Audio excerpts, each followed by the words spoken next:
ఏ విధంగా రైతాంగాన్ని మోసం చేస్తున్నారో మరోమారు ఎక్స్పోజ్ చేస్తూ కాంగ్రెస్ పార్టీ 2023 ఎన్నికల్లో గెలిచి ఏం చేయబోతున్నారో కూడా ప్రకటించబోతున్నాం. నరేంద్ర మోదీ గారు 2016లో రైతుల ఆదాయం రెట్టింపు చేస్తాను. 2016లో 2010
కంకితమిస్తిమా మా వీరుల త్యాగాన్ని నీ పదముల కోసమెస్తిమా.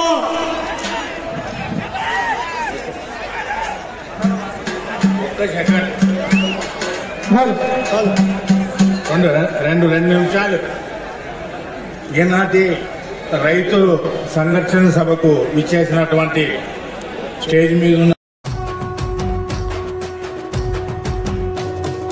3 రంగుల జెండా బట్టి సింగమోలే కదిలేనాడు ఒక్కరో కాంగ్రెస్ సూర్యుడు మన రాహుల్ గాంధీ నిగదీసి అడిగే మునగాడు. వీడు భూమిన వానైతాడు బీద సాదల ధైర్యం వీడు దోపిడి దొంగల భరతం పడతాడు. మన రాహుల్ గాంధీ దేశం బంగారు పోతే అవుతాడు. ఇందిరమ్మ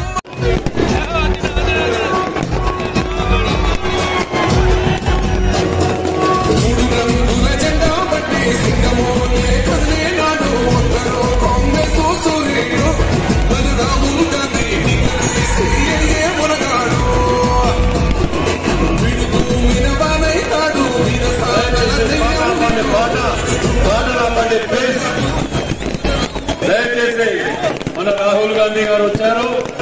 మరి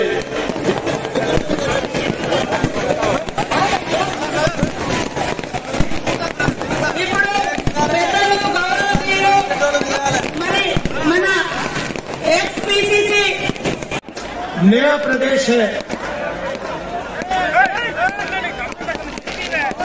तेलंगाना. ये आसानी से नहीं बना.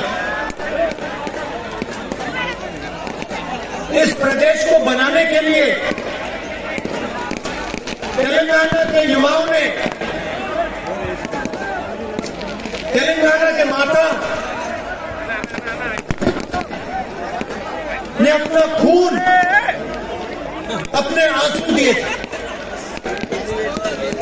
और ये प्रदेश किसी एक व्यक्ति के लिए नहीं बना. मंत्री में क्या फर्क होता है?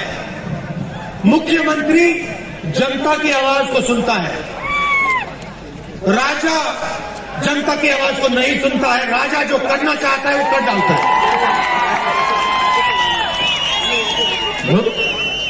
ये एनडीटीओ और चुनाव के समय जब टिकट का सवाल उठेगा, और ये सब नेताओं को अच्छी तरह बात सुननी चाहिए, जब चुनाव के समय टिकट की बात उठेगी तो जिस व्यक्ति ने जनता की लड़ाई लड़ी होगी उसी को मेरिट बेसिस पे टिकट मिलेगा। चाहे आप कितने भी बड़े हो, आप कोई भी हो, अगर आप किसानों के साथ नहीं खड़े थे, अगर आप गरीबों के साथ नहीं खड़े थे, तो आपको कांग्रेस पार्टी का टिकट नहीं मिलने वाला। इलेक्शन समय